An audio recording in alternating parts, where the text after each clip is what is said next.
Everyone has the right to freedom of opinion and expression.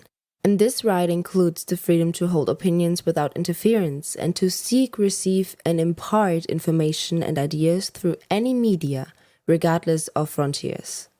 That's a direct quote from Article 19, the Universal Declaration of Human Rights.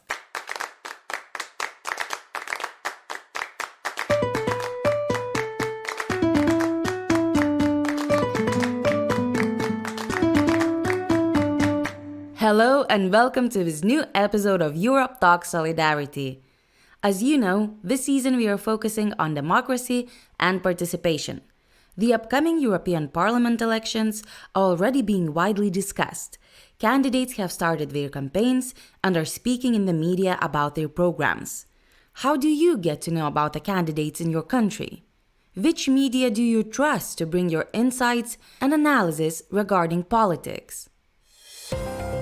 You might have guessed it from our intro. Freedom of expression and press freedom are the focus of this episode. Today I'm talking to Quinn McKew, Executive Director of Article 19, an international NGO that fights for freedom of expression globally. Quinn, how would you describe yourself? I'm a very outdoorsy person who hails from the Midwest in the United States. And for those who aren't familiar with that, people from the Midwest tend to be pretty straightforward and kind of forthright in the way that we communicate with people. So I tend to be a low context speaker in terms of my interactions with others. But I'm proudly middle-aged and hold all of the wrinkles and gray hairs that come with being a middle-aged woman as well. Thank you for joining the podcast today. What is the story behind your involvement in Article 19? Which paths led you to become the executive director of this organization? That's kind of a winding story that involves heroes and villains and chance encounters and seizing opportunities. But in a nutshell, I've always been a very mission-driven person. When I was 10 years old, I gave my first donation to an organization when I donated to Greenpeace. And I got my start in mission-driven causes working in the environmental movement. And again, through a series of interesting coincidences and events, I ended up connecting my passion for kind of protecting the environment with those who are working to bring the truth about what's happening to the world. So what's happening in the environment, what's happening to the individuals who are working to protect the environment, and found a home for that passion in Article 19, which is an organization that campaigns for freedom of expression and access to information. That's an amazing life story. I'm curious to hear more about your organization. What is the history of Article 19? So Article 19 is an international think-do organization that propels the freedom of expression movement locally and globally in order to ensure that all people everywhere can realize the power of their voices. The organization is about 30 plus years old. We were founded as an anti-censorship organization. One of the first campaigns we took up was supporting Salman Rushdie when he was facing all of the calls for kind of death and censorship around the publication of the Satanic Verses.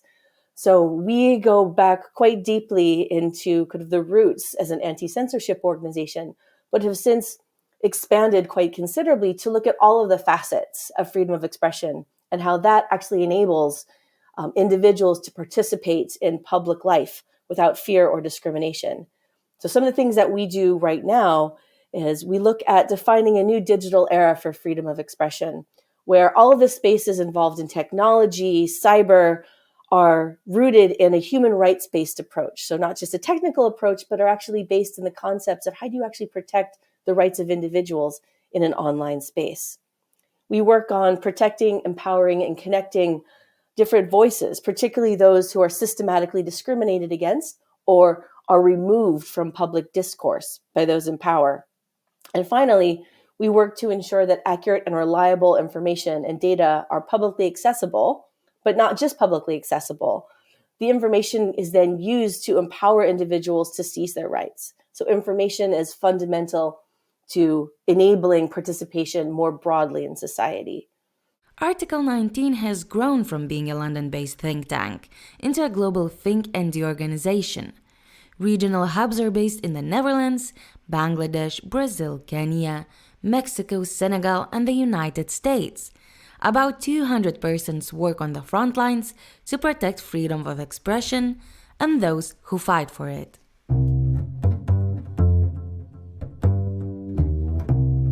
Quinn, how do you think freedom of expression and access to information are connected with solidarity? Fundamentally, solidarity is at the heart of human rights work, which is about speaking out against injustice and standing with others to demand change. Without that sense of solidarity and connection that moves people to push for their rights, to demand what is owed to them under several international laws and charters, we won't make progress and we won't support and we won't protect what we have. So fundamental to the human rights movement is the concept of solidarity.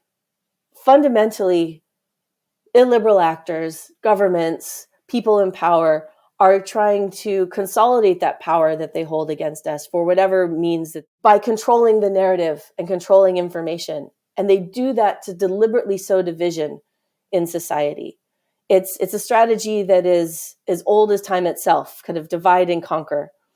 But that is enabled right now, particularly through a lot of technological advances, through use of the internet. It's shockingly effective to use a strategy to create others in society, to demonize the others, to drive wedges within us, and therefore weaken us and weaken the resolve of people to fight for rights, to fight for democracy, to fight for a better world. And that's why solidarity is so fundamentally important to me and to the world, is we can't let those who are trying to divide us win, because they're doing that for their own ends. They're doing that to consolidate their own power. They're doing that to ensure that justice can't be realized.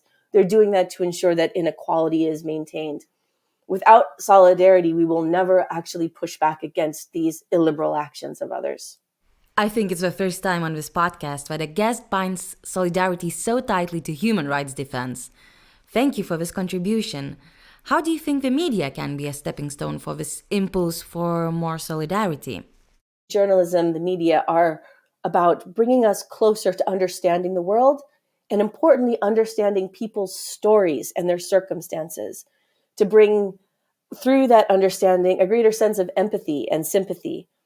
And therefore, it's one of the key tools for building connections and fostering understanding and solidarity within and beyond our borders.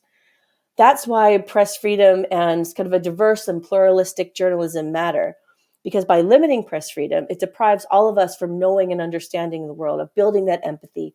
And that empathy is fundamental to actually building a sense of solidarity between movements, between countries, between different groups in society. So that's where the media, journalism, and a free press play such a fundamental role in building solidarity and solidarity movements globally. Quinn points out that the press freedom in the world is under significant attack and faces different threats. Not only is the media being used to sow division by perpetuating disinformation, but the media is also often subjected to censorship. One of the key problems actually that's facing the media globally is, with many changing industries, a funding crisis. Local journalism is dying in many places. For example, in Mexico, our office there has documented entire what are called like media dead zones, where there is no local journalism, where journalists are there's no other way of putting it, but they're fundamentally hunted by drug gangs, by corrupt politicians, so that there is no free and independent media in some of these places. And that leads to an environment where there's disinformation, there's suspicion, people don't have the fundamental information about how to push back on their elected leaders, how to advocate for themselves in the case of some of the atrocities that are being committed against them. So we have a funding crisis where there's not enough money to support quality independent journalism. We have actors who know they can move with impunity to silence journalists and the press in places. And we have those who are fundamentally seeking to use the media for their own ends and are using it as a specific avenue of disinformation and misinformation. Those are some of the fundamental challenges that are facing the press freedom in the world right now. What we need to do is inspire a pluralistic, a broad canvas in which all voices can be heard, not just the ones who are loudest, but the ones who are sometimes not heard, who are pushed to the margins, who are pushed out of the limelight. And that's what good journalism and good media does. It brings those who have been silenced to the fore. We need to not look at restricting it more, but we need to look at flourishing and supporting it so that the media can be a positive actor in society.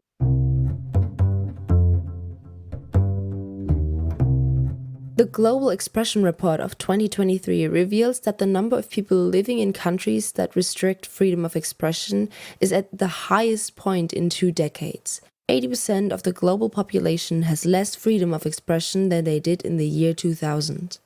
This is a quote from Article 19's website. Quinn, can you explain what this Global Expression Report is and how it's created?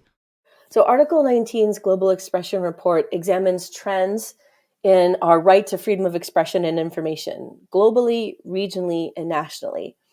Until recently, it was kind of presumed that freedom of expression itself was impossible to measure. And this lack of data meant that we couldn't know how many people enjoyed or lacked freedom of expression worldwide. There were other indices that looked particularly at attacks on journalists and the press, but not freedom of expression writ large and all of the facets that are involved in freedom of expression. So our metric is fairly unique. It's based on 25 indicators of freedom of expression and allows us to score 161 countries around the world and to track their progress over time. And it's this tracking over time, which is really important to see the trends, to see what's changing. The score overall places each country in an expression category: open, less restricted, restricted, highly restricted, or in crisis. The 25 indicators used for the Global Expression Report are drawn from a broader dataset published annually by the University of Gothenburg in Sweden, as part of one of the largest social science research projects in the world, examining the health of democracy. What is the intention behind this report? Who is it for? The intention is to look at academics and policymakers to help them inform both their research and their decisions when it comes to their bilateral negotiations, where they're going to be spending their money, but also to human rights activists and the media itself. So, for example, our most recent report, looking at last year, was shared on social media by the Belarusian opposition leader, because we highlighted, again, the decline of freedom of expression in Belarus and how that is related to the different negative actions that are being taken by leaders there and more broadly. Our global data is also helping to influence decision makers in regions where we work, which is one of the fundamental drives for us to ensure that the data doesn't just sit there, but it actually enables change on the ground. So, for example, in 2022, our Eastern Africa office collaborated with the Kenya National Bureau of Statistics to include data from our Global Expression Report into Kenya's national report on their progress towards attaining the Sustainable Development Goals, particularly around the goal that speaks to promoting peaceful and inclusive societies, justice for all. That's really what we intend, is for the data that we produce to be used as a tool by decision makers, by policymakers, and by activists to help see where we are and then advocate for change. Wow.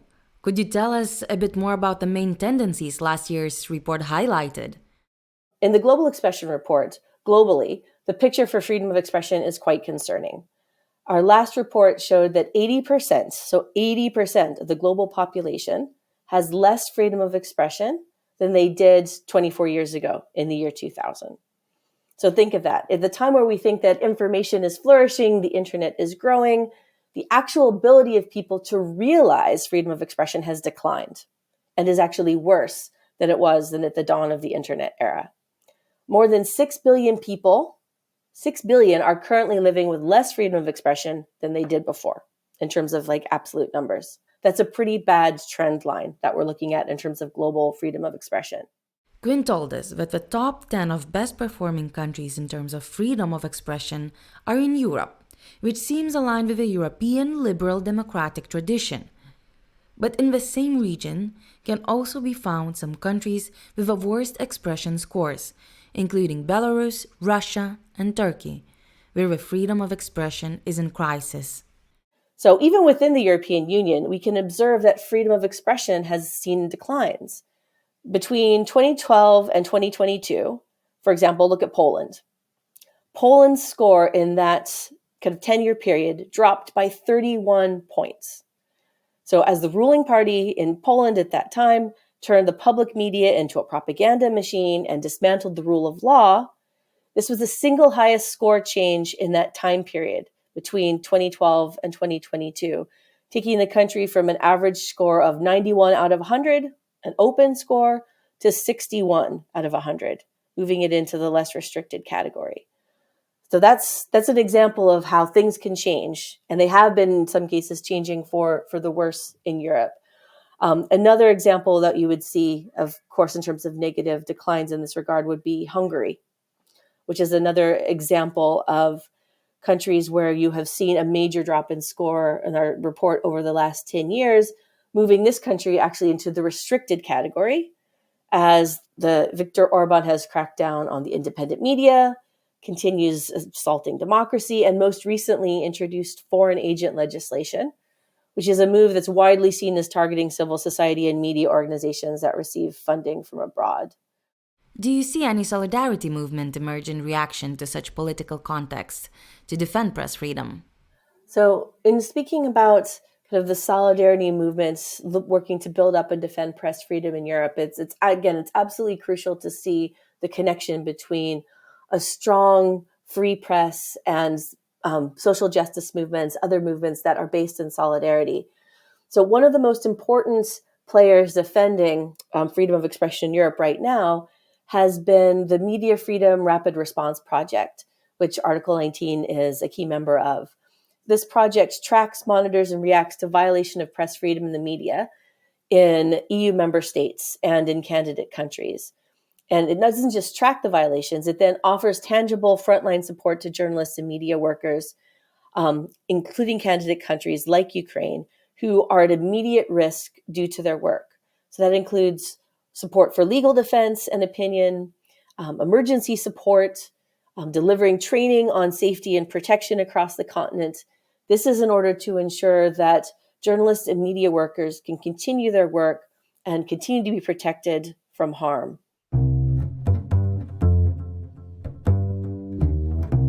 Over the last year, there has also been a real movement in Europe that's been positive to tackle the issue of strategic lawsuits against public participation, which are also called SLAPs sometimes, or also called lawfare in other ways.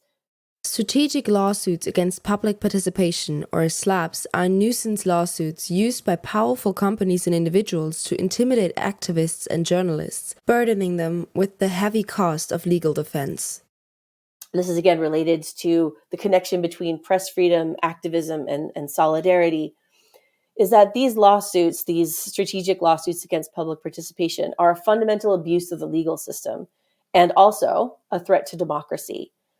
Typically, these lawsuits are pursued by wealthy and powerful litigants as they attempt to intimidate and silence public watchdogs, often the media, through lengthy and expensive litigation that then drains a target's resources and results in chilling critical voices.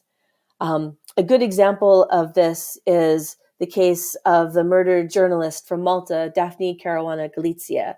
She was campaigning for greater transparency, exposing corruption in Malta, and at the time of her death was facing literally dozens of lawsuits brought against her by powerful or wealthy individuals to try and silence her work.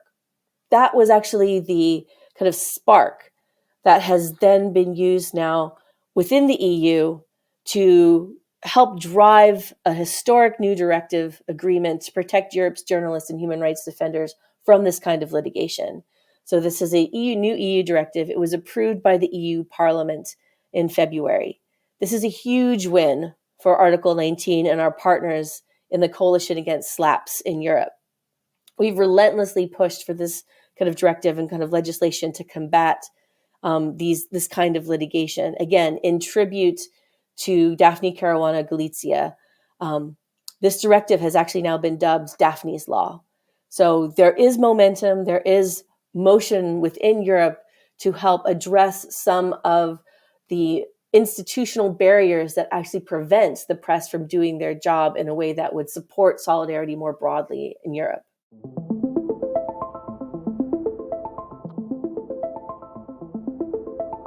That's the theme song of one of Article 19's podcasts, which I can highly recommend.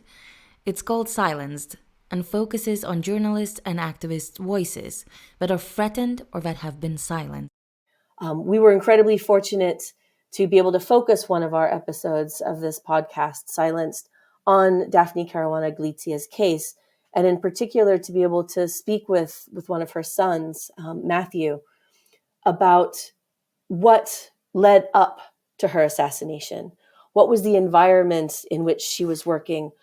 Just listening to the words of her family and getting a better sense of, what drove her as a person and what she had to face in doing the work that she did. Again, the best journalism connects people and helps bring that sense of empathy and an outrage that motivates change.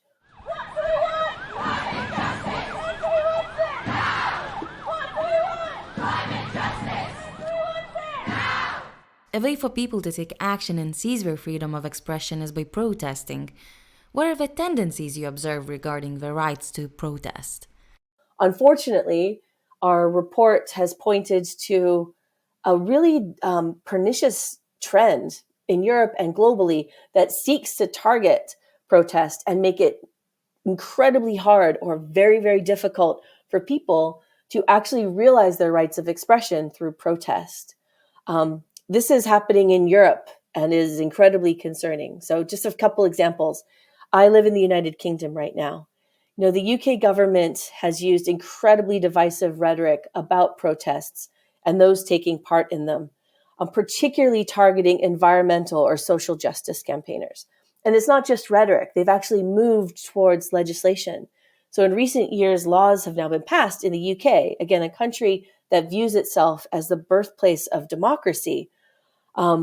Laws have now been passed that criminalize very common protest tactics, such as locking on, where you chain yourself to a railing, or making loud noises, or blocking a road. Common tactics that go back, decades, if not hundreds of years, thinking of the suffragette movement and what they did to try and demand votes for women.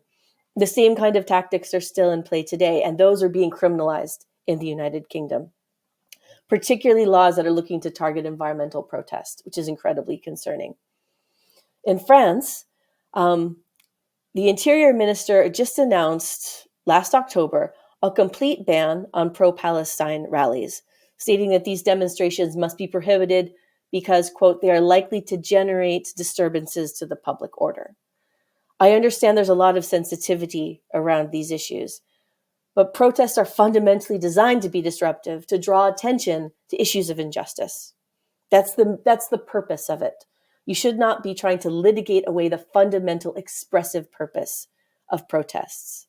These are some of the examples that we have seen in Europe, which again views itself and sets itself out as a bastion of democracy, protection of freedom of expression, and the right to protest is an essential part of a functioning democracy.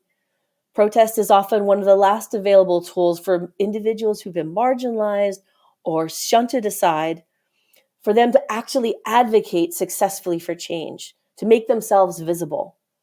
There must be freedom to voice these opinions and to protest everywhere. Even, and this is really an important part of it, even unpopular and divisive opinions deserve the right to be heard. Restricting people's rights to freedom of expression in this way restricts their ability to show solidarity and ultimately undermines the fundamental tenets of a well-functioning democracy. So we're incredibly concerned about the trends we've seen in the Global Expression Report to target protests and what we're seeing at present in Europe in this regard. In the recent months, we've seen activists organizing online protests, gathering people who cannot or do not want to march in the streets. What can you say about online spaces and the regulations that are being put in place globally? We've seen a number of different initiatives that are out there to try and preserve a sense of free discourse. And that is a really delicate balance that governments are trying to seek out, that platforms are trying to seek out, to see what do we allow to flourish because it's a legitimate form of expression, even if it's awful, versus what is actually crossing over into speech that could be legitimately restricted under international or national legislation. And it's a really difficult balance. And I know that different countries have taken different approaches looking at how to actually preserve kind of a pluralistic environment. It's difficult. It's hard. It's perhaps one of the hardest challenges that we're going to be facing, because increasingly all of our information, our lives are moving online. And we know that lends itself towards abuse and abusive tactics. It's a constant battle. But we have to keep in mind, again, fundamentally, restricting freedom of expression as a knee-jerk response, lending to censorship, is ultimately going to be self-defeating. And we need to find a way of balancing the rights of others with the right to expression in a way that supports the most voices being able to express themselves. A great opportunity for us to think about the internet both as an infinitely resourceful and a very hard to regulate space. I have one last question for you, Quinn, that we like to ask our guests on this podcast. Could you tell us a real-life story of solidarity that happened to you or close to you? I think I'll use an example that is particularly relevant to my organization. I'll answer this question of when solidarity was shown to Article 19, because I think it speaks actually very well of the freedom of expression movement globally. Recently, in the past couple of years, Article 19 in our office in Mexico has come under repeated and unprecedented direct attack by the Mexican president. He has these morning press conferences called mañaneras, where he kind of riffs for several hours about different topics.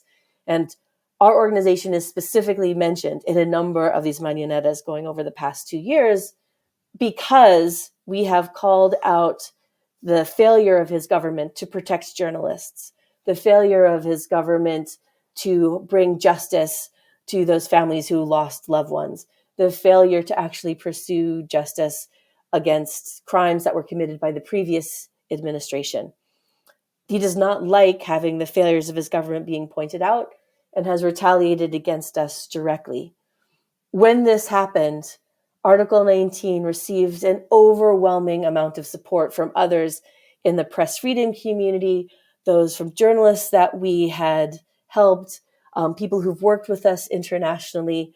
And at a time when our team in Mexico was feeling incredibly under fire, feeling personally threatened, in some cases our staff have faced direct physical threats against them.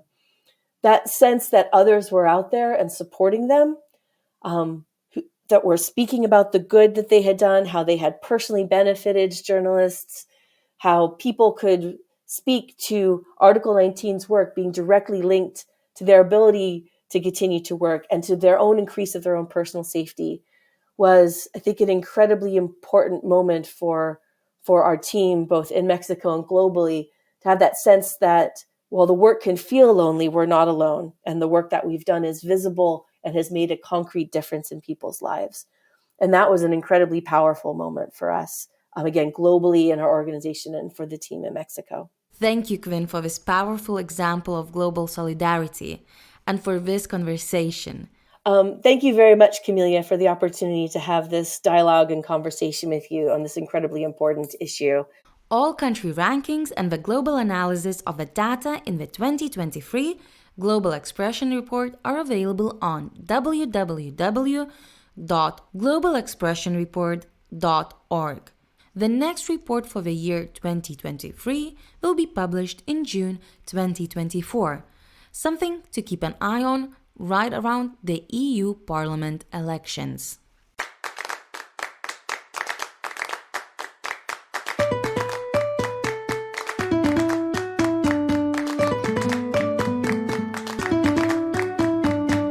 This is a podcast of SALTO European Solidarity Course Resource Center, produced by Instituto NOW.